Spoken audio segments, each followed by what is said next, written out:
Hamas, tahu nggak Hamas siapa? Nggak tahu kan? Kita tahunya Palestina, Palestina, Palestina. Ini kabar agak pahit saya kasih tahu, ya. Karena kita kadang-kadang donasi kita nggak tahu donasi ke siapa. Saya suka Bapak Ibu hobi donasi, tapi pastikan donasinya ke siapa. Karena saya pernah masuk ke Israel. Ya, itu juga sebuah pengakuan bahwa beliau mengakui ada yang namanya negara Israel. Padahal kalau kita lihat sebagian orang-orang Barat yang bukan Muslim, ketika mereka datang ke Israel itu mereka nggak nyebut Israel, mereka nyebutnya Palestina. Saya mau datang ke Palestina. Tapi beliau dengan bangganya mengatakan saya pernah datang ke Israel. Itu Palestina, Ustaz, itu Palestina yang dijajah oleh Israel. Itu kita masuk 7 kali diperiksa, nggak bisa bawa barang-barang. Maka pastikan kalau kita donasi ke lembaga yang diakui oleh pemerintah. Dan lewat jalur pemerintah, hanya itu satu-satunya jalur. Jadi tolong pastikan ketika donasinya ke lembaga yang lewat jalur pemerintah. Hanya itu, kalau nggak bisa masuk. Jadi kalau dia bilang nggak ada donasi yang bisa masuk kecuali melalui pemerintah, ini fitnah yang sangat luar biasa.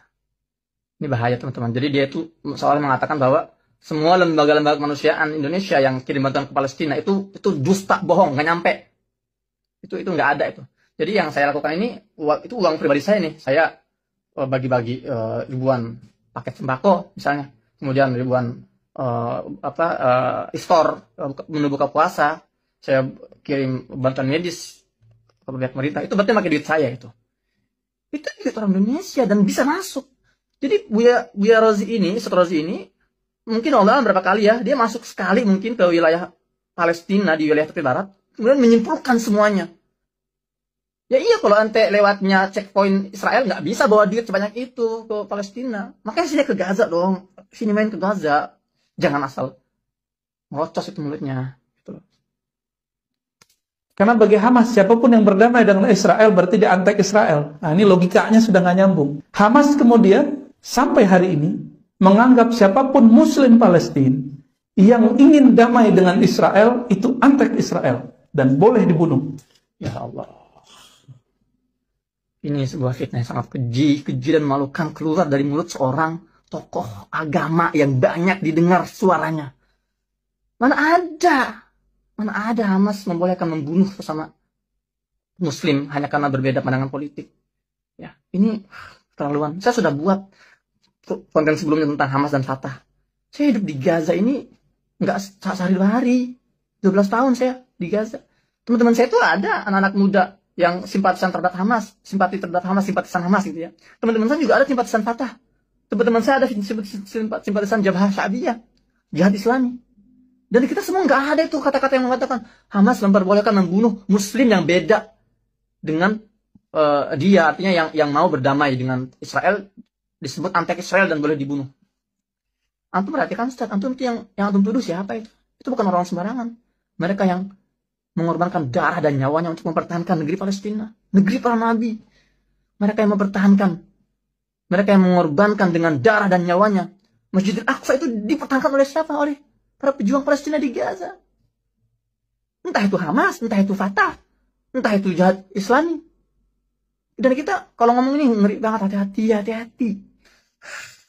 Sebagai penutup saya ingin sampaikan satu buah hadis dari Abu Umamah. Dia mendengar Rasulullah SAW pernah bersabda, La tazalu ta'ifatun min ummati 'ala ad-din adh-dhahirin li'aduwwihim qahirin la yadurruhum man khalafahum illa ma asabahum min la'wa hatta ya'tiyahum amrullah wa hum kadzalik. Qalu ya Rasulullah wa aynahum? Qala bi Baitul Maqdis wa aqna fi Baitul Maqdis. Kata Nabi SAW, akan ada satu golongan kecil taifah dari umatku yang senantiasa berjuang tampil dalam kebenaran dan selalu menggetarkan, berhasil memukul mundur musuh-musuhnya. Dan mereka akan dilecehkan, akan direndahkan, akan difitnah. Tapi itu nggak berdampak pada semangat mereka. Nah, dan mereka tetap dalam kondisi seperti itu, dalam kondisi tampil dalam kebenaran, kemudian tidak tunduk dengan musuh-musuh mereka. Mereka konsisten, istiqomah sampai mereka meninggal. Nah, kata para sahabat bertanya, ya Rasulullah, mereka di mana? Apa jawabannya? Hum bi Baitul Maqdis wa aknaf Baitul Maqdis. Mereka itu orang-orang di sekitar Baitul Maqdis, di Baitul Maqdis dan sekitar Baitul Maqdis. Ya. Kalau para ulama hari ini menyebut para pejuang-pejuang Gaza inilah, mereka ini yang dimaksud oleh hadis Nabi itu. Mereka yang dimaksud dalam hadis Taifah Mansurah itu. Orang-orang Baitul Maqdis di Yerusalem dan sekitar Baitul Maqdis, yaitu orang Palestina di Gaza dan sekitarnya. Kok orang-orang seperti ini dituduh dengan tuduhan fitnah yang keji seperti ini. Dibilang ini teroris, ini membolehkan membunuh sesama muslim. Ya, pesan saya kepada Ustaz Buya Rozi, antum orang yang berilmu, antum sudah doktor, ya, antum pahamlah bagaimana idza ja'akum fasiqun binaba'in fatabayyanu. Ada istilah tabayun. Dan ini kalau tidak antum klarifikasi, kalau tidak antum luruskan informasi yang antum sampaikan dan sudah ditelan oleh masyarakat dan beredar luas, berat tanggung jawabannya, Ustaz. Adapun tugas buat kalian teman-teman, postingan ini disebar seluas-luasnya untuk meluruskan fitnah yang terlanjur beredar di atas. Fitnah yang terlanjur beredar barusan.